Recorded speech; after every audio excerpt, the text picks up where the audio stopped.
Welcome to Synkd On Air. I'm your host, Angelique Robb, and we are brought to you by Turfs Up Radio. And today I have with me an expert on saunas, or should I say saunas. Alan is teaching me how to say that right. So, Alan Jalasjaa. No, I messed it up. Tell me your last name. It's Jalasjaa. Jalasjaa. Jalasjaa, Sorry about that. I butchered that a bit. not a problem. It's a tricky Finnish name. Well, great. And so, but you are in Canada and Yeah. you're with Kivia Sauna and Yes. Kivia, the spirit of sauna. So, give us a little bit more of a background on why you're talking about saunas and in Canada and how this came about. I know a little bit, but our Yeah. audience don't. So, Mhm. Alan, take the lead there. Right. So my grandparents are Finnish or were Finnish. They emigrated from Finland in the 50s and they came with my father. So my father is Finnish, my grandparents are Finnish, and my mother is Canadian. But they emigrated to Canada. They grew up essentially in Ontario. And in the 60s, they built a cottage up in the Kawarthas, which is a cottage area north of Toronto, about 2 hours. And the cottage was built, and in the tradition of Finnish customs, they built a sauna, a lakeside sauna. And I was born the year after, or actually, I was born the year the sauna was built, but had my first sauna the year after I was born. And they basically showed me as a young kid what sauna was all about because my family's Finnish and it's a big tradition in Finland to have sauna. So Mm. I grew up with it and had it through my childhood, but it always stuck with me because I really enjoyed it, even if I didn't understand it when I was young. And as I got older, I actually worked for my father in his sauna business. But I also shared sauna. I had sauna with my friends, invited them to the cottage. Any chance I had, I would share sauna with others who haven't had sauna before. It just became a way of life for me, more or less. And then more recently, probably about 6 or 7 years ago, when I was looking to do a bit of a career change, I decided to kind of reflect on my old roots, which was the sauna. And I decided to spend my time full time promoting the authentic Finnish sauna experience. So I started the project called Kivia Sauna. And my first initiative was the podcast I have called Kivia, the Spirit of Sauna. And it's a podcast dedicated specifically to sauna. That's essentially all we talk about and things related. And we just finished season 3, episode 36, and we're planning for season 4 now. Well, when you say sauna, and I'm trying to say it right, I grew up saying sauna, but for me, it was, something in the gym that you might do, Yeah. in a building, Yeah. after working out maybe, or and it's interesting. To hear you talk about the whole experience. Can you paint a picture of what your cottage and sauna experience that you grew up with, what it's like for our Certainly. audience? So here's where the big difference is compared to what you're describing as a gym sauna, where it's very functional activity. You go into this hot room for a few minutes or a little while for a specific reason, and it's unique to everybody. At the cottage where we have a sauna, it's very much in the Finnish way. So the sauna itself is heated by a wood burning stove that creates a very unique heat and a unique feeling that's very authentic to the Finnish sauna. And it's right by the lake. So part of the experience is not just going in the hot sauna, but you go into the room for a while, get hot, and then you come out and you jump or plunge into a cold lake and cool off. And Okay. then you actually rest for a little bit. And what that has become known as is the thermal cycle. That's the more formal term for it, but essentially means you're going into a hot room for about 15 minutes, you're cooling off in a cold shower, a cold lake, or a cold pool, whatever you have, uh, even just for a few minutes. It doesn't have to be very long. And then you come out and you rest. You actually just relax. You sit down and rest, lay down, whatever you want to do for about 15 minutes. And that little cycle really kicks up the endorphins in your body. It gives you a very pleasurable feeling. It's very euphoric. Hmm. And after you do one cycle of that, you're going to feel completely different. But we don't stop there. We actually do this for 3 or 4 rounds or 3 or 4 cycles. And by the end of this, which takes about, an hour and a half, 2 hours, you're going to feel like a completely different person. And it's going to be a different experience from what you might have had at the gym. Hmm. Wow. And you have friends come along with you, and are you all going in the sauna at the same time, all plunging in the cold pool? More or Like, less. Yeah, it depends on how many people are there. So if it's a small group of 2 to 4, maybe 6 people, we'll relatively go into the sauna at the same time, and then we kinda go out together, out to the lake, and then come back in. So we're generally, on the same rhythm or the same timing, but that doesn't stop us from breaking it up if somebody feels they're too hot or they need more heat. Because it's not a competition. It's as much as it's a social activity. If you feel like you've had enough heat, then by all means, leave the sauna, do what you want, listen to your body. If you feel you're hot, you can go out and rest, or you can go in the water and cool off. So make it your own. yeah. Well, I love how this is, it's tying outdoor experience to Yeah, wellness. And you have an article coming up in our next issue of our publication about, you know, there's always have been touted long-term benefits of um, saunas, but you say, well, that's we're missing the point. right. And talk about I mean, you've started talking about the benefits and the euphoria, and now I'm really intrigued. I want to experience this. Right, right. Well, what it comes down to is, in North America, people are fairly uneducated, or they don't know a lot or understand a lot about the complexities of sauna. But in recent years, there's been a number of actual health studies done to determine the health benefits, long-term health benefits of sauna. And in some regards, they're important, but they seem to have taken over the real discussion. And as a result, people are coming to sauna, which is always good, but they're coming because they've heard about these long-term health benefits. And these studies basically say that there's a decrease in all-cause mortality from regular sauna use. And, that's important. Certainly, people want to be well, they want to live a healthy lifestyle. But I argue that that's really not the reason, not the main reason, anyways, why people should be going to sauna. Because if you look at the long-term health benefits, you're thinking about something long-term down the road. But sauna is much more robust than that. You can actually derive immediate satisfaction. You can enjoy it today, tomorrow, every day, immediately. And you get that feeling of euphoria that's going to make you feel good. It's going to improve your mood. It's going to reduce your stress, immediate stress. You're going to sleep like you've never slept before. I use the Hmm. term sleep like a baby. And that appeals to a lot of people who don't get enough sleep or don't get enough quality sleep. These are all the tangibles that you can experience right now. Why do you want to wait for 20 or 40 years for something that you don't even really understand?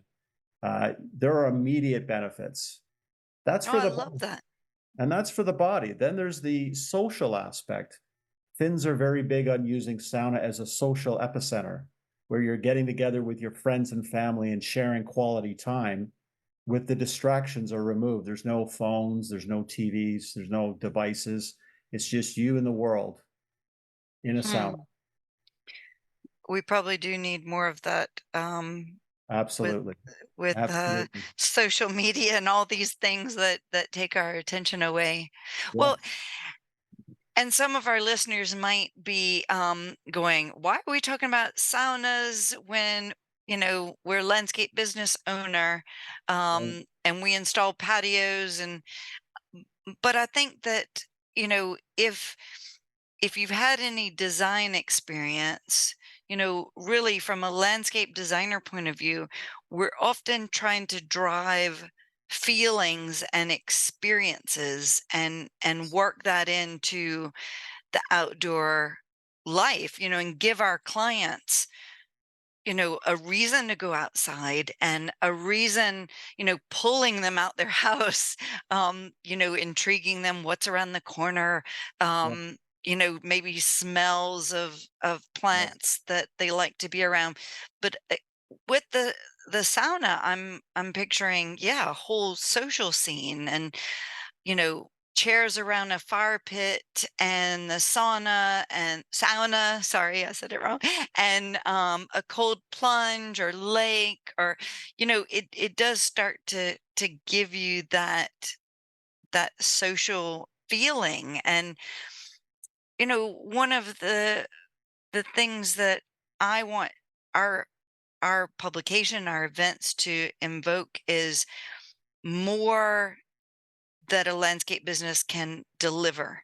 Um, what would you say? I mean, how can our landscape businesses sell this kind of experience? What would you recommend if they haven't experienced it themselves? I mean, you talk right. about euphoria for Right. clients. I mean, I think this is a great selling point. But if I've never experienced it, how can I understand it and sell it?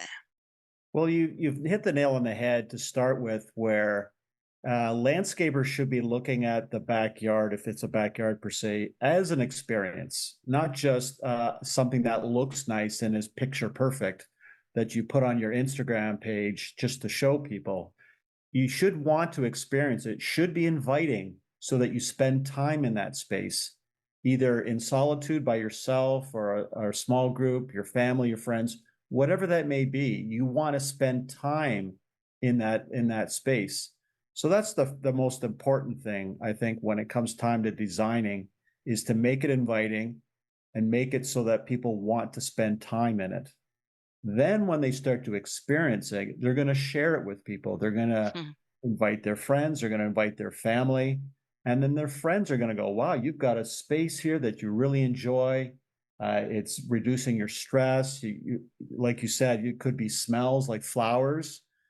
It can be multisensory essentially. So there's a visual, there's smells, there's sounds, and essentially you're outdoors.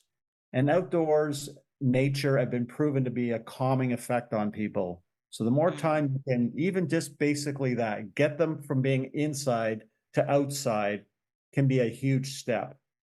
So now when they're outside, you want to take a look at all the avenues, all the possibilities of things you can incorporate for that particular client or that individual. And a sauna to me is natural because it fits right in there. A properly experienced sauna is going to have an element of nature or outdoors. So that to me lends perfectly with a well landscaped yard. It's not for everybody, but a lot of people will want that element. Well, and it seems like, it's a pretty easy to install. You know, you create a base for it, and are most saunas, delivered in one piece, or can you talk to quality saunas and how the landscape business owners would choose what to install? Right. So the actual saunas themselves can vary considerably as far as construction and ease of installation or ease of delivery. Uh, yes, it will need some sort of base. Could be a concrete pad, but it doesn't have to be. It could sit on a deck. Essentially, as long as it's a flat, level, solid platform of some sort, that will take the majority of saunas. Then the decision becomes to it's partially a cost thing, but it's also size and function. There are saunas that can be literally assembled in a yard in less than a day, so Hmm. that they're prefabricated. They're either have the materials cut already to assemble, or panels, or depending on the style and design, they're essentially prefabricated, pre-made. So you just need to assemble them on site, like I Okay. said, in less than a day. That's for a basic sauna.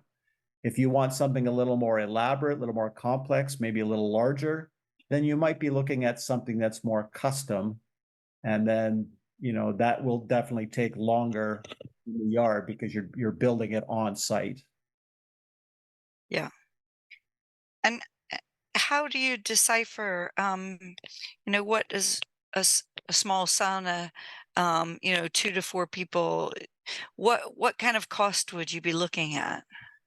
I think realistically, just for ballpark, not to be held to anything, I think you need to budget for a starting point of about 10,000 for a full sauna installation. So that's preparation of the base, the sauna itself, purchasing it, and installing it in your yard. The starting point, it's about 10,000. Is that US or That's Canadian US. dollars? That's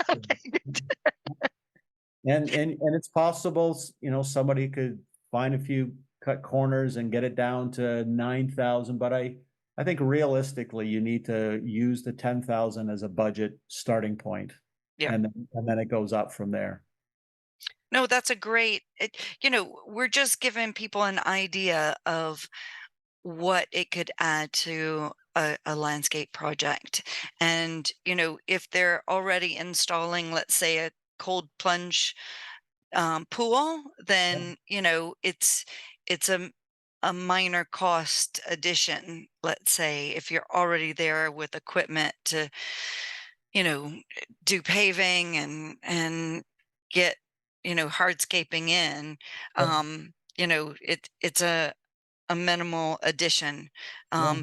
but creating, a really special environment for the client. And I think that, even thinking, I mean, I'm way down south in Louisiana, and we have saunas in our gyms everywhere. You think, is it too hot to have something like that down in South Louisiana? And I guess it's not, as long as you get it with the cold plunge as well. There's certainly a couple factors, and so I myself use sauna all year round. It doesn't matter what time of year it is, what the weather's like. I use it all year round.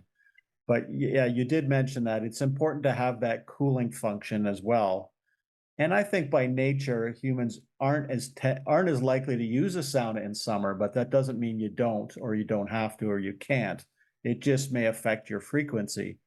But at the same time, there are areas of the US, like down in Texas, Dallas as an example, they are big on their saunas down there. Don't, Really?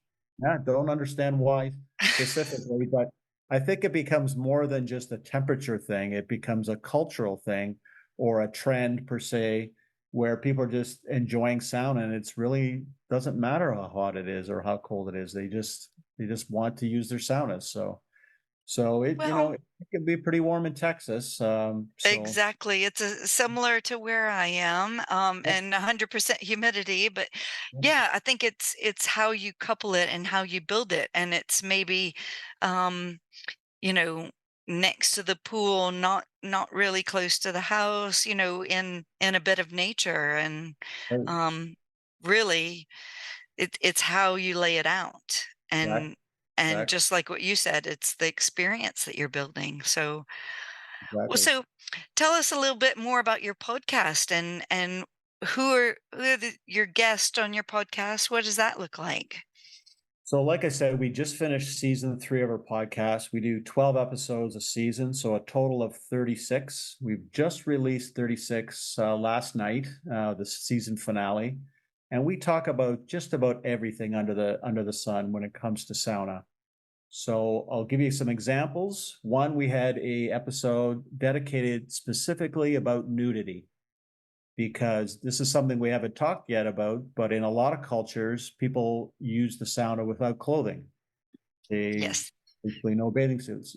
That's not very common in North America. In most places you go, especially if it's a mixed co-ed crowd, bathing suits are pretty much mandatory with a Yeah. few exceptions. But in other countries and other cultures and other parts of the world, people do not wear bathing suits, some more than others.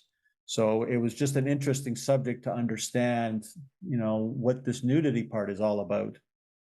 We had a sweat expert on there, Sarah Everts, talking about, what sweat is all about, because people should understand what sweat is about. And in particular, there was one element that I like to refer to because it clarifies one misconception about sauna, and that is that saunas detoxify you. And I know that might raise a few eyebrows out there, but saunas do not detoxify because that's not how the body works. Hmm. Okay. Well, do you want to elaborate a bit on Yeah. that? So yeah, what tell us about sweat then. Yeah. So I'm not a scientist, but I will certainly share the key point to that Yeah. is sweat is a cooling mechanism. When your body overheats, it needs to cool down. We're one of the few animals in the world that can actually cool down by sweat. Every other animal uses different methods, but we have the ability to sweat because we have sweat pores. So when we overheat, we sweat to cool off, period. That's why we sweat. As far as toxins in the body, that's what your liver and kidneys are for. They're there to Hmm. filter out the toxins and remove it from your body via urine. That's its primary function, and that's how toxins get removed. Okay. I guess I thought that you could sweat out toxins too. So yeah, thanks for Yeah. clearing And clarifying that. so just to add a little bit, there are an absolute minimal amount of toxins that come through the sweat, but it is very, very little, and it's Hmm. not enough to be able to claim that it detoxifies you. What it does more is actually explains what's going on with your body if anything other than water comes through your sweat. But the reality is that's not how the body works because the toxins are in your blood and again, the kidneys and your liver are what filter out the toxins and bring it out through urine. Hmm. So that's just one of those. It's been a fallacy that's been around, hanging around for probably 40 or 50 years, and it's been a battle to clear it up, but I think we're getting somewhere.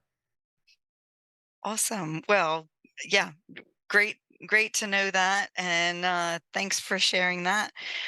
How, just a little bit more on um, the landscape, and I'm just trying to picture it. What you've described before, the saunas being next to the lake. So Would if you're a landscape design and build professional that you're putting them in the landscape, is there, you know how would a finished, sauna be designed in? And can you give us a bit more of a picture of that? And, you know, is it in the woods? Is it, you know, like you said, down by a lake? What visually can you describe for us? so if the starting place would be if somebody was interested in a sauna for their yard would be for me to determine the proximity to doors. The Okay. closer it is to the house, in a sense, the more likely you are to use it, especially in winter or rain or inclement weather. So I always factor that in. The, Okay. the other part of it is the element of privacy, how private the person is, how much privacy do they need, how private is their yard in general. So that if they're out Hmm. there using their sauna, whether they're with a bathing suit or not, people still want their privacy. They don't want their neighbors peeping in.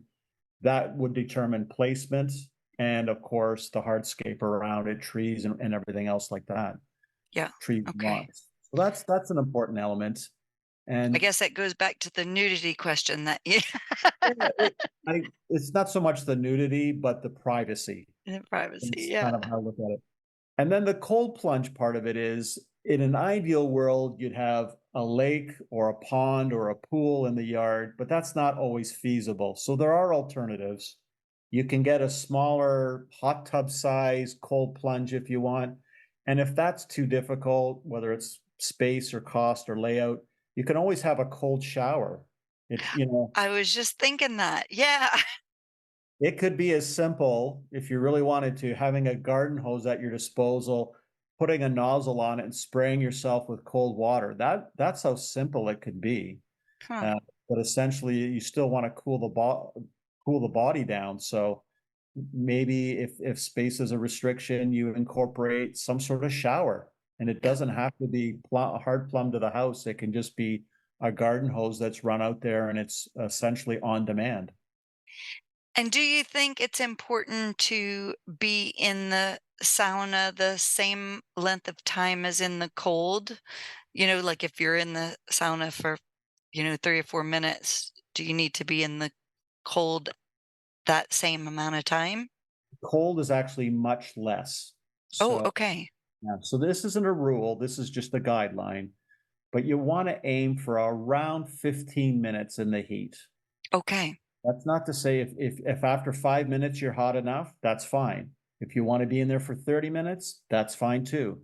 But try to, just as a guide, and, like, ultimately, you're gonna let your body be the guide, about 15 minutes. That should get your body up to your core temperature up to a really high level. Then you're gonna come out, and the cold aspect only needs to be literally a few seconds to a few minutes. Oh, So, okay. depending on the cold plunge source, if it was a cold, like, hot tub and the water was, let's say 40 or 50 degrees, well, that's gonna cool you off really quick, and you're not gonna wanna stay in there for very long. So 30 seconds to a minute is fine. Hmm. If it's a little warmer or if you're more comfortable, you could be in there 2, 3, 4, 5 minutes if you choose. But essentially, to answer your question, the cold is noticeably shorter period of time than the heat. Okay. Well, and I guess that's why you mentioned the shower, and I guess I wondered if the shower would give you I'm still aiming for that euphoria that you speak Right, speak right. about. Well, you do the 3 of them, like I said, you do the heat, the cold, and that rest period, and during your rest period, you'll find yourself drifting. You'll find yourself thinking less about all those things that are giving you stress, and just staring at the birds and the leaves and really basic things like that. You'll find it happen quite quickly, but you'll first see it in the rest period. Love it. Love it. Well, I really yeah, appreciate the time that you've spent with us. I mean, this is great to to differentiate, the landscape businesses that are willing to, create a better experience for their clients. I think that yeah, it's something that I don't fully understand. I haven't experienced it, but might have to look at an Airbnb up that way and Well, I will help you get into a sauna and have a good sauna experiences, because if you're gonna be, preaching this kind of thing in the landscape world, you're gonna wanna know what you're talking about, and having had the experience, so we'll definitely get you taken care of in that regard. Uh, awesome. Well, and maybe yeah, if we have landscape businesses that want to experience it and understand it, how can they get in touch with you and find out more? well, there's a couple of ways. The easiest way is to send me an email. So my email address is Alan, ALAN, at Kivia, KIVIA .ca. That's probably the easiest way, but you can also reach out to me through social media. Facebook and Instagram I use a lot, and the handle is the same for both. It's at Kivia Sauna, KIVIA SAUNA, and I'm usually pretty quick to respond that way as well. That'd be my recommendation. Awesome. Well, yeah, I look forward to yeah, growing this experience, Yeah, in our industry, and thank you so much for helping us understand. And think we'll have to name this podcast Euphoria in the Backyard, that's right. helping your clients reach euphoria. So, That's right. Absolutely.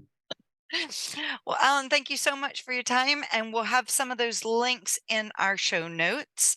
And yeah, look forward to having you on again. Let's keep Okay. in touch. Absolutely. Thanks. Thanks, Alan. Okay.